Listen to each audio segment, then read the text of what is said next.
اگر آپ کا بچہ بہت ہی زیادہ روتا ہے، سوتا سوتا ڈر جاتا ہے، دن سے زیادہ رات میں پریشان کرتا ہے،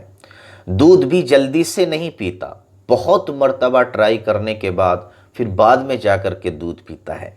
خود بھی پریشان رہتا ہے اور اس کے ساتھ میں گھر والے بھی پریشان رہتے ہیں،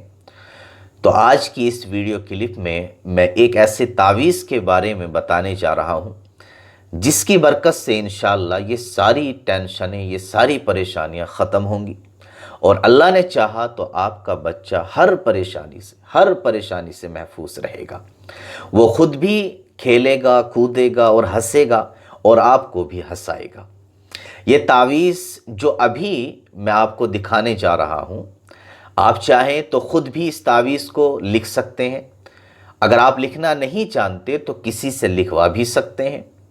اور اگر آپ اپنی آسانی کے لیے یہ تعویذ، یہ لکھا ہوا تعویذ ہم سے لینا چاہتے ہیں تو آپ دیے گئے واٹس ایپ نمبر پر ہم سے کانٹیکٹ کر سکتے ہیں۔ اس تعویذ کو استعمال کرنے کا بہت آسان طریقہ ہے کہ آپ اس تعویذ کو موڑ کر کسی صاف ستھری پنی میں لپیٹ کر پھر کپڑے میں اس کو سی لیجئے۔ کپڑا یعنی کوئی بھی کتر کپڑے کی، وہ کسی بھی کلر کی ہو، بس صاف ستھرا کپڑا ہونا چاہیے، اس میں اس کو آپ سی لیجئے، اور پھر ایک دھاگے میں اس کو پرو کر، اس تعویذ کو پرو کر بچے کے گلے میں ڈال دیجئے یا اس کے سیدھے ہاتھ میں باندھ دیجئے۔ انشاءاللہ اس تعویذ کی برکت سے آپ کا بچہ صحیح ہو جائے گا، اور ہر طرح کے شر اور فتنے اور آفت سے محفوظ بھی رہے گا، اور جو اس کی پریشانی ہے انشاءاللہ وہ پریشانی ختم ہو جائے گی۔ اس تعویذ کو اگر آپ خود لکھتے ہیں تو باوضو ہو کر لکھیں۔ پہلا اچھی طریقے سے وضو کریں اور پھر اس تعویذ کو لکھیں،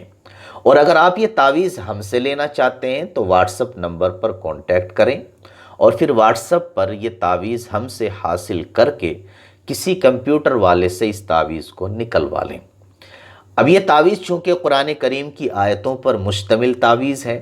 اس لیے اس کا کچھ ضابطہ ہے، وہ یہ ہے کہ اس تعویذ کو آپ باوضو ہو کر ہی ہاتھ لگائیں۔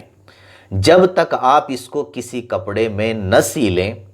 کپڑے میں سینے والی خاتون بھی اس تعویذ کو جب سیے تو باوضو ہو کر ہی سیے،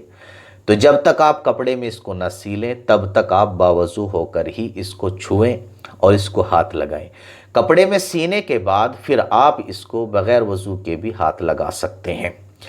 خیر،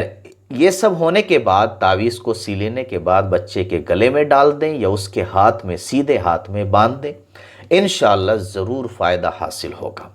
امید کرتا ہوں کہ یہ ساری باتیں آپ اچھی طریقے سے سمجھ گئے ہوں گے۔ پھر بھی کچھ پوچھنا چاہتے ہیں تو کمنٹ باکس میں اپنا میسیج لکھ سکتے ہیں، یا آپ واٹس ایپ پر بھی ہم سے کانٹیکٹ کر سکتے ہیں۔